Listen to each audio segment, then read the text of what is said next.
sana sudah terlalu banyak sehingga butuh banyak rumah ibadah. Ya, jadi warga setempat sudah beberapa kali melapor ke Pemda pun tidak terlalu mungkin tidak terlalu serius menanggapi sehingga terjadilah amukan massa. Jadi pernah didatangkan pihak akademisi mengatakan ya nggak apa-apa pembangunan gereja secara literasi sejarah Islam. Namun ulama setempat atau masyarakat setempat kan menanggapi kalau seandainya dibiarkan, lama-kelamaan umat Islam setempat yang akan terisolir karena memang rendah pendidikan di sana.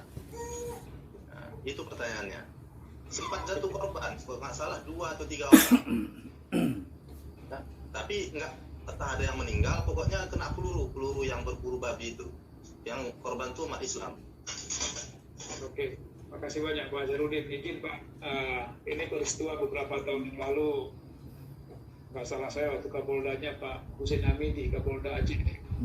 Ini mungkin dari sisi inilah kedengaran dulu, bahwa pemerintah itu sebenarnya sudah mengeluarkan namanya SKB, SK 3 Menteri, bahwa dalam satu wilayah itu sudah ditentukan apabila ada jumlah umatnya sekian maka baru dibenarkan. Ada kriteria tertentu untuk membuat sebuah tempat ibadah di suatu tempat. Kemudian ada juga peran di sana namanya forum kerukunan umat beragama di suatu kabupaten itu ada. Kemudian peran Forkopimda. Kemudian di sana juga ada namanya laporan intelijen lah namanya. Sebenarnya begitu ada ini keterlambatan care-nya masyarakat di suatu tempat. Sebenarnya kalaulah begitu ada informasi keluhan masyarakat, Forkopimda, kemudian forum kerukunan umat beragama seharusnya tidak ada jatuh korban jiwa. Nah ini kalau kita melihat kemarin itu lambat respon ketika ada keluhan masyarakat. Sebenarnya tidak ada yang sulit sih sebenarnya, cuman masalah ADR-nya saja, care-nya orang setempat di situ Pak. Jadi kalaulah keresahan ulama takut di sana kurang paham agama dengan cara melarang orang lain membuat itu pun jadi masalah. Sebenarnya harus didudukkan bersama-sama sebenarnya, melihat aturan yang ada kemudian dikasih pengertian. Jadi kalau kemarin dianalisa itu salah satunya kenapa jatuh korban itu adalah lambatnya direspon. Nah sebenarnya tidak perlu jadi permasalahan sebenarnya. Nah, masalah kekhawatiran minoritas takut tersisihkan, istilahnya umat Islam ini kan apa istilahnya, kalau kita bilang wa innama alaikal balagh kuntum khaira ummat ukhrijat linnas, inilah yang nggak diperankan oleh umat Islam sekarang ini. Dakwahnya kurang, nggak mendatangi umat. Jadi persoalan sekarang ini resah orang Islam kenapa? Ketika lihat orang lain, ketika mereka masih ada, orang Islam nggak mendatangi mendakwahi dia, kita hanya mendakwahi dalam masjid, sehingga satu persatu jangankan kafir orang Islam keluar, sehingga begitu ramenya mereka kita baru ribut. Saya kira pendapat saya seperti itu. Terima kasih. Iya, itu dari perspektif apalah keilmuan Pak Janudin kan. Yang lain dari sosialnya, ekonomi gimana? Ada saya lihat yang jurusan apa kemarin tuh, banyak jurusannya kan.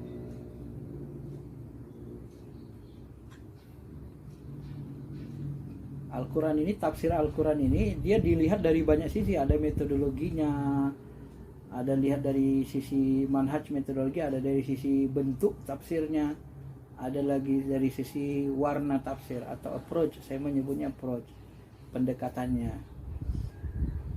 Tafsir tentang ayat-ayat alam semesta antariksa itu orang sekarang bisa lebih pintar dari sahabat, seperti Harun Yahya, itu bisa lebih pintar dia dari sahabat menafsirkannya gitu. Jadi kita nggak usah terlalu kaku terhadap tafsir itu. Bisa jadi seperti itu. Karena zaman sahabat ilmu antariksa belum terlalu luas kan gitu. Ada lagi yang mau menanggapi? Ya kita diskusi sharing ini.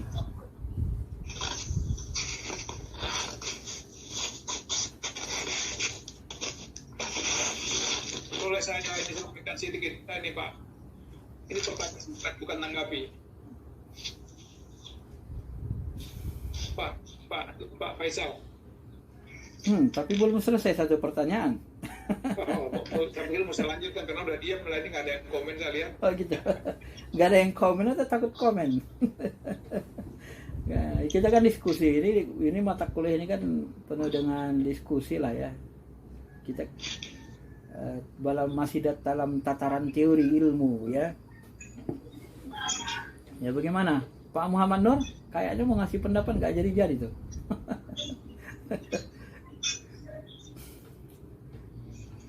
Baik Pak Dokter, Iya, Assalamualaikum warahmatullahi wabarakatuh. Waalaikumsalam. Nama saya Harisman Pak. Iya Pak Arisman, silakan. Ini saya akan mencoba memberikan pendapat terhadap persoalan yang disampaikan oleh teman kita tadi. Ini kan intinya kan harus kita bedakan dulu Pak. Iya. Dari permasalahan itu. Ini kan persoalan pembunuhan yang berbeda. Akibat dari kita bukan bicara akibat di sini Pak. Tapi yang kita fokuskan adalah boleh nggak umat beragama itu mendirikan gereja pada suatu tempat, kan itu persoalannya. Iya. Bukan persoalan akibat terima atau tidak terima. Kan di dalam konteks konstitusi kita sebenarnya sebagai negara hukum itu kan sudah cukup jelas setiap orang dijamin haknya untuk memeluk agama dan kepercayaannya. Saya melihat dari situ. Ditambah lagi dengan pendapat Pak Zainuddin tadi, ya sebenarnya dalam konteks hak warga negara maupun hak setiap manusia itu memiliki ya persamaan yang sama untuk mendirikan rumah ibadahnya. Namun dalam mendirikan rumah ibadah itu perlu diatur agar tidak terjadi yang namanya peristiwa sebagaimana yang dijelaskan tadi. Iya. Ini ya, itulah peran negara di sana. Makanya harus diatur melalui berbagai kebijakan-kebijakan hukum baik pada tingkat daerah maupun pada tingkat pusat maupun dalam bentuk undang-undang. Kalau menurut saya itu saja tidak. Dan sebenarnya kita tidak punya hak melarangnya sepanjang kita masih dalam koridor yang ditentukan oleh undang-undang. Apalagi di dalam ajaran agama kita bahwa ada dikatakan bahwa hubungan kita itu dalam sebagai manusia ada namanya hubungan yang disebut dengan hablum minallah dan hablum minannas. Yeah. Jadi di situ kan hablum minannasnya Pak yang menjadi persoalan. Dengan hablum minannas itu kan kita dalam Al-Quran sendiri tidak perlu membedakan antara agama satu dan agama lain. Yeah. Ya. Tidak boleh membedakan. Disitulah hablum minannas menurut saya. Saya kira itu dari pendapat saya Pak. Terima kasih, saya kembalikan. Ya, masing-masing kita berpendapat. Jadi kita rangkum pendapatnya ya. Kita ambil pemahaman yang disatukan yang bijaksana gitu. Ada lagi, satu lagi, minimal 3 lah kalau bisa. Yang dari ibu-ibu belum ada nih, Bu Anissa. Bu Sahnas nggak ada komen. Kartika.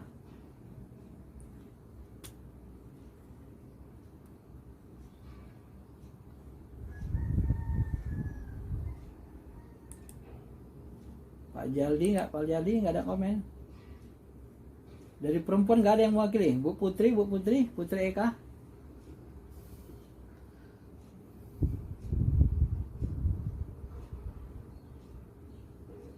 Nggak ada yang mau disampaikan.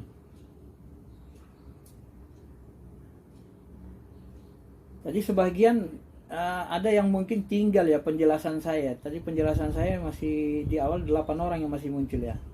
7. Nanti saya sudah rekam, nanti saya masukkan aja ke YouTube saya. Saya baru buat YouTube materi kuliah yang saya anggap penting, saya masukkan saja.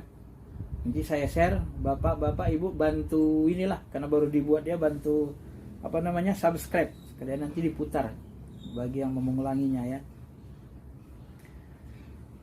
supaya dapat ilmu dasarnya tadi, memahaminya. Karena kita belajar ini memang tidak bisa dalam waktu sedikit. Maka di Mesir itu mereka untuk jadi ulama itu 30 tahun Pak belajar Pak, supaya luas pemahamannya ya. Ada kelompok-kelompok Islam ini tertentu 3 bulan, setahun belajar jadi ulama besar. Udah jadi mufti dia kan, ngeluarin hukum. Itu bahaya sebenarnya. Ini kalau di Mesir itu seperti kata Dr. Jum'ah, 30 tahun dulu dibina baru bisa jadi ulama kan.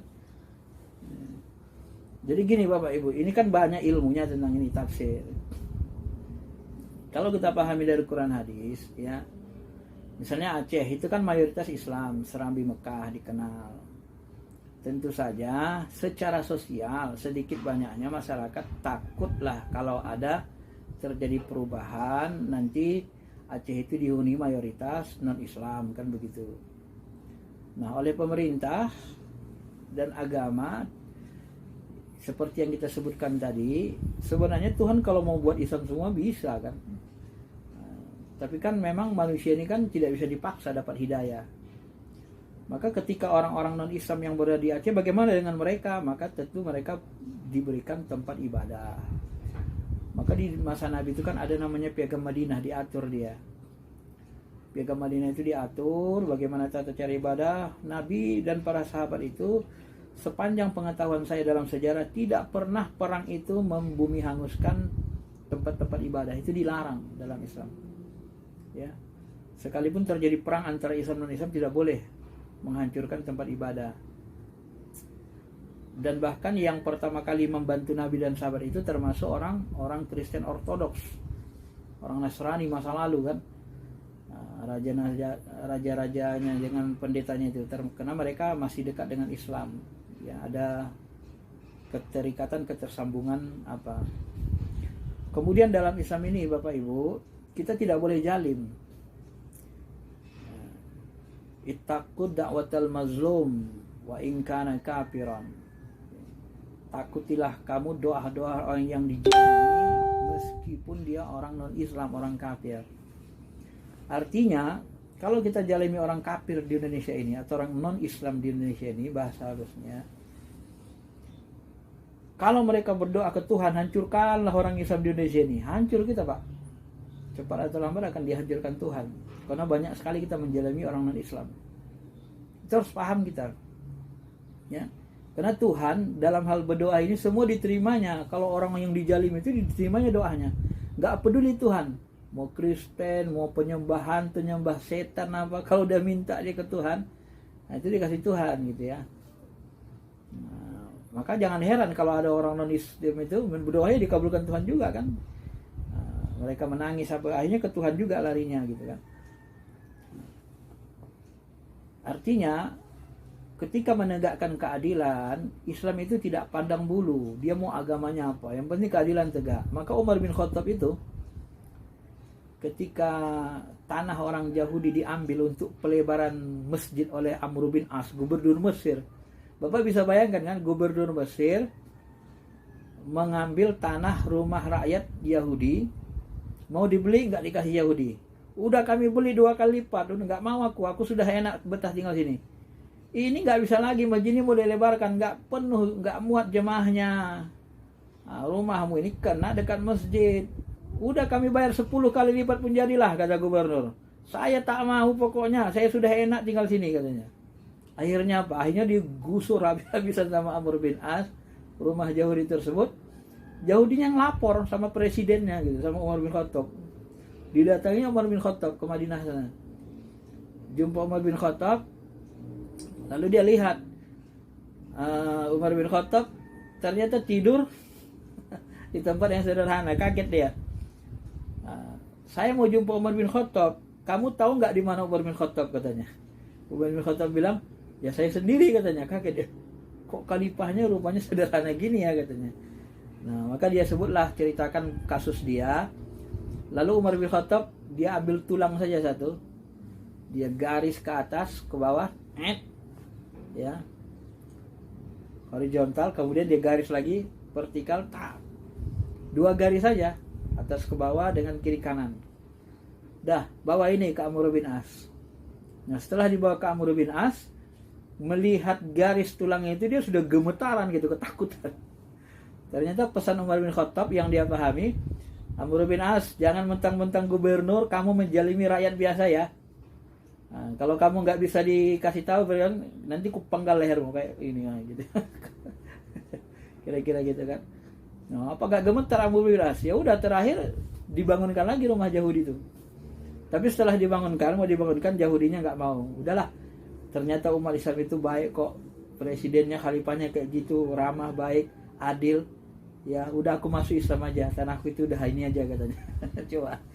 Nah jadi itu Bapak Ibu, saya hanya ingin ngasih tahu ilmunya, begitulah ilmu Islam itu ya, sebenarnya sangat mulia kalau berada di tangan orang-orang mulia. Dia tidak orang yang paham agamanya, dia tidak memihak kemanapun ya, dalam sisi keadilan ya. Jadi kayak yang saya mau katakan, jangankan orang ulama, orang kafir pun nggak boleh kita jalimi. Nah, apalagi yang kita jalimi ulama, lebih parah lagi sebenarnya kan. Nah, itu saya membuat logika terbalik seperti itu. Maka kita hati-hati, jangan sepele dengan kejaliman itu ya. Nah, jadi bagaimana dengan kasus Aceh itu? Ini perspektif saya ya, ilmu yang saya pahami. Maka ketika terjadi misalnya ada orang non-Islam di Aceh atau orang, ya peraturannya kan sudah ada. Nah, peraturannya secara tekstual nasional begini, harus ada misalnya berapa orang Kristen di situ baru boleh membuat tempat ibadah. Memang itu harus dipahamkan kepada masyarakat gitu ya, diajak diskusi daerah. Kemudian melaksanakan peraturan ini pun yang bisa saya pahami harus ada kebijaksanaan. Tuhan saja dalam Quran hadis tak bisa serta-merta teks itu kita laksanakan, Pak. Kita lihat kondisi masyarakatnya, itu yang dilakukan Wali Songo.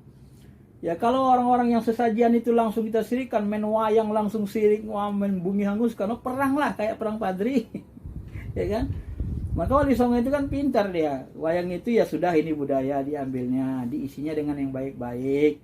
Dibuatnya tokoh-tokoh yang tokoh baik, tokoh buruknya, tokoh ininya, perwayangan itu. Maka ya Islam itu kan sangat integrasi. Maka dalam syariah itu ada istilah al-adatu muhakkamah, adat budaya masyarakat itu bisa dijadikan hukum, landasan hukum. Ya.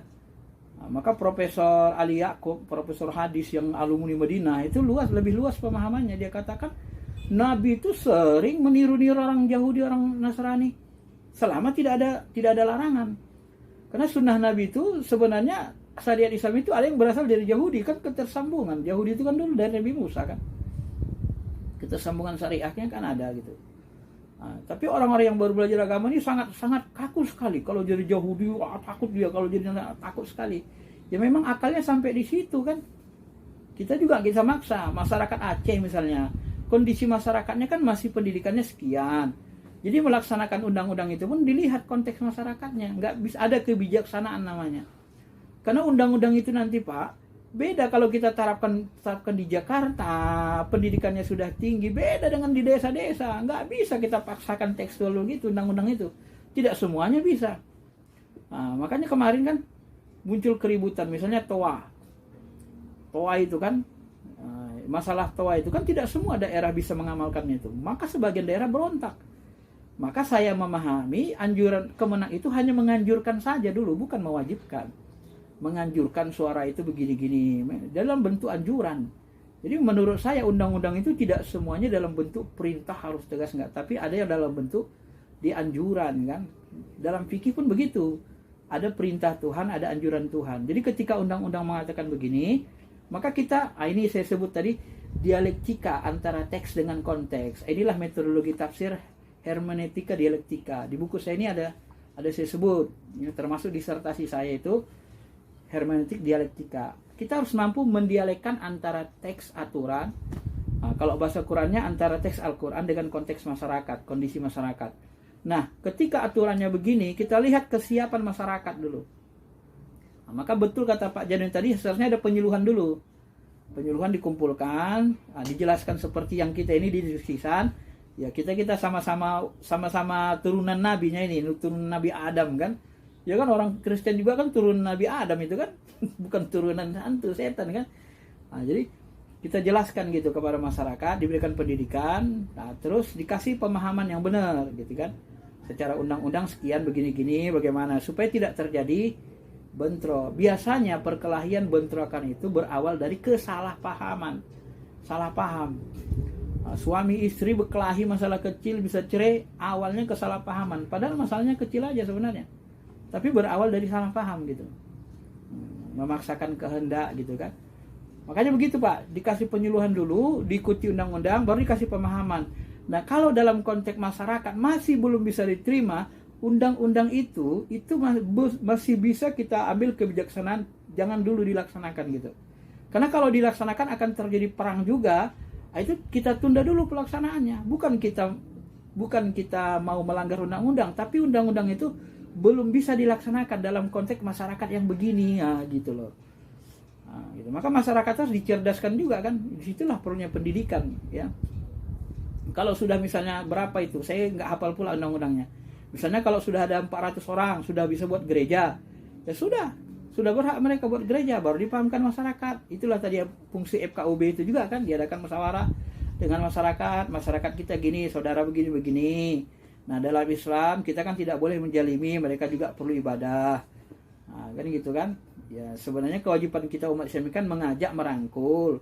Ya kalau mereka nggak mau, ya macam mana lagi namanya orang nggak mau. La ikraha fiddin, kan nggak bisa dipaksa orang masuk Islam. Kan gitu. Nah, jadi seperti itu Pak. Jadi memang harus ada kebijaksanaan. Maka Al-Quran, hadis. Ya, maka orang-orang yang saklek itu, misalnya saya kasih contoh lah di Indonesia ini. Wasariqatu faqta'u aydiyahuma. Pencuri laki-laki, pencuri perempuan, potong tangannya. Itu kan Al-Quran. Nah, orang-orang yang sangat saklek itu akan mengatakan negara ini negara tauhid. Kenapa? Tidak melaksanakan hukum Islam. Hukum potong tangan gak ada, hukum rajam gak ada, maka negara ini negara setan katanya. Maka presiden itu, pemerintah, undang-undang setan. Inilah orang-orang yang picik Pak. Saya dulu pernah mendengar seperti ini ketika saya pertama kali di Jogja S2-nya. Saya dengar di lapangan umum ada seorang ulama besar dengan pasukan yang sangat banyak, ramai. Apa dia bilang? Wa man lam yahkum bima anzalallahu fa ulaika humul kafirun. Siapa yang berhukum tidak dengan hukum Allah, maka dia kafir. Dia munafik, maka negara ini tidak berhukum dengan hukum Allah, dia kafir, munafik, dia fasik, macam-macam. Maka disebutnya lah pemimpin negara kafir segala macam. Ini pemahaman yang picik. Kenapa picik saya katakan? Ya, karena dia melaksanakan Islam itu, dia melaksanakan hukum Islam itu memahaminya dalam konteks yang berbeda sama Nabi. Saat ini belum bisa kita terapkan. Tapi apakah negara ini melarang hukum potong tangan? Nggak ada larangan. Nggak ada larangannya, tapi diusulkan dulu gitu kan. Diusulkan dulu ke pemerintahan. Apakah hukum Islam Indonesia ini tidak melaksanakan hukum Islam? Tapi saya mengikuti persidangan Habib Rizik ketika dia menjawab tuduhan teroris, pemahamannya benar. Kata Habib Rizik, misalnya, ya, di Indonesia ini hukum Islam sudah hampir semua dilaksanakan. Hukum ibadah, sholat, haji, udah ditangani pemerintah, udah dilaksanakan. Perdatanya, ya, hukum kawin, udah ada pengadilan agama, udah disiapkannya. Makanan halal, ekonomi Islam, sudah ada aturannya semua. Zakat, ya, pajak mengurangi zakat, sudah ada aturannya. Ketika kita berzakat, bisa mengurangi pajak, udah ada aturannya. Apalagi yang tidak dilaksanakan? Sudah hampir semua. Yang belum itu hanya bagian pidana. Nah, bagian pidana itu kan, mana kalau bahasa syariatnya, fikihnya, negara kita belum siap. Itu saja. Maka di dalam sejarah Islam itu, hukum-hukum Islam itu tidak hadir di kota sebelum Nabi hijrah. Di Mekah itu tidak ada hukum Islam, gak ada potong tangan, gak ada ini, gak ada ini. Di Mekah itu hanya tauhid semua. 13 tahun sahabat itu hanya tauhid semua. 5 tahun sebelum hijrah baru turun perintah sholat, perintah puasa, perintah zakat, nggak ada. Jadi perintah-perintah syariah itu kapan hadirnya? Di Madinah. Maka sebagian ulama berjihad. Untuk konteks hari ini ya belum bisa kita terapkan. Apalagi pemerintahan kita kan belum, maksudnya dari sisi ekonomi masih belum siap lah pertahanan ekonomi kita. Sebab kalau dilaksanakan bisa nanti menjadi keributan. Maka kalau bahasa orang-orang di DPR MPR waktu saya 2000 berapa itu 2000 ikut seminar MUI dengan DPR MPR, mereka katakan mereka kekurangan orang-orang yang paham syariah Islam katanya. Ya, kalau seharusnya kan ada orang-orang yang mengkonsep pidana Islam itu bagaimana diarahkan. Silakan saja, konsep saja diusulkan. Kalau disetujui dilaksanakan, kalau nggak setuju usah dulu kan gitu. Begitu. Jadi memang kita harus berikan pendidikan, pemahaman yang luas lah kepada masyarakat. Ya, di samping itu kalau masyarakat juga masih belum siap untuk itu, maka kita bisa menunda pelaksanaan perintah Tuhan itu. Ya, kalau bahasa saya begitu, maka Quran itu hadir itu istidrak, bahasa syariah itu kan ada tadrijan. Tadrijan itu bertahap. Ya, minuman khamar itu bertahap dilarang. Sebahagian mengatakan zina itu pun bertahap dilarang. Ya, seperti Mawardi mengatakan, ya, ada nikah mut'ah, kemudian dihalalkan, diharamkan, halalkan lagi, haramkan lagi. Sampai nanti masyarakat sahabat itu sudah mapan sehingga nikah mut'ah itu diharamkan sampai akhirnya. Itu dalam rangka tadrijan, dalam rangka bertahap untuk mengharamkan, melarang sesuatu yang dilakukan Tuhan. Itu dikenal di dalam ilmu syariah kan, ada namanya istilah tadrijan, bertahap. Ya, maka masyarakat Aceh itu ya gitu tadi Pak, dikasih penyuluhan dulu, diberikan kepahaman bahwa kita tidak boleh menjalimi satu sama lain. Baru dilihatkan mereka sejarah Nabi di Madinah, bagaimana tingkah laku Nabi menghadapi orang-orang non-Islam yang baik, yang tidak berperang, ya. Bagaimana menghadapi orang-orang yang memerangi umat Islam. Nah, itu dibedakan, ya, sangat dibedakan Nabi itu. Dan bagaimana sikap kita kepada keadilan, contoh seperti tadi, sehingga nanti masyarakat kan bisa terima, oh ya udahlah, gitu. Karena ini dua belah pihak pun kadang bersalah. Kadang orang Kristen pun nggak ada orang situ, dibangun orang tua aja gereja. Orangnya nggak ada kan, hanya beberapa orang. Ada juga gitu kan di sebagian daerah. Nah, itu juga harus kita kasih pemahaman kan. Orang Islam pun harus begitu. Jadi dua belah pihak supaya jangan terjadi kesalahpahaman. Karena hidup damai itu Pak memang hidup yang diinginkan Islam. Ya, taat dalam kedamaian. Ya, itu yang diinginkan Islam. Ya, kalau memang mereka tidak mau masuk Islam, itu tadi kan nggak ada paksaan. Karena kewajiban kita hanya menyampaikan kebaikan gitu ya. Nah, jadi kalau ada tadi pendapat orang Islam itu tidak ada ke daerah jalan-jalan nggak mau Islam, pendapat siapa tadi Pak Jenudin ya? Itu ada juga Pak, orang jemaah tabligh itu masuk sampai ke desa. Itu jemaah tabligh paling suka itu. Nah, tapi tentu saja belum tentu diterima orang kan. Karena mereka ya sebagian orang masih takut berjubah-jubah, berjenggot-jenggot, bawa-bawa kompor gitu kan, masak di masjid, sebagian seperti itu. Tapi jemaah tabligh itu memang masuk sampai ke daerah-daerah untuk mendakwahkan agama Islam itu gitu. Nah, jadi kuncinya di situ saya lihat harus ada dialektika. Kita harus melakukan dialektika dengan konteks masyarakat. Nah, jadi tidak memaksa, seperti antara adat dengan syariat tadi harus terjadi dialektika. Masyarakat Aceh itu begini karakter hidupnya, gini. Mereka takut ini ya. Kita pahami dulu karakter masyarakat itu. Ya. Nah, ini ada orang Kristen mau mendirikan gereja, kita kasih ilmunya. Aturan undang-undangnya begini, pemahaman Islamnya gini, kita nggak boleh menjalimi, ya begini. Nah, sesudah mereka paham, nanti secara otomatis masyarakat akan nerima. Oh ya udah waktunya lah dirikan gereja, karena mereka kesulitan, kan gitu. Tapi kalau belum cukup apanya, belum bisa undang-undangnya, karena undang-undang begini. Oh berarti belum bisa, berarti mereka masih ibadah di rumahnya atau di ibu rumah atau bagaimana gitu, di perkumpulan dan sebagainya gitu. Saya kira kalau kita bisa memahaminya dengan baik, saya kira kita lebih cenderung kepada keamanan. Sebagai nama Nabi yang saya pahami tadi, Nabi itu memang sangat-sangat menghindari perang, sampai sudah terpaksa kali baru perang gitu kan. Saya kira itu aja kalau menurut analisa saya, tafsirnya ya.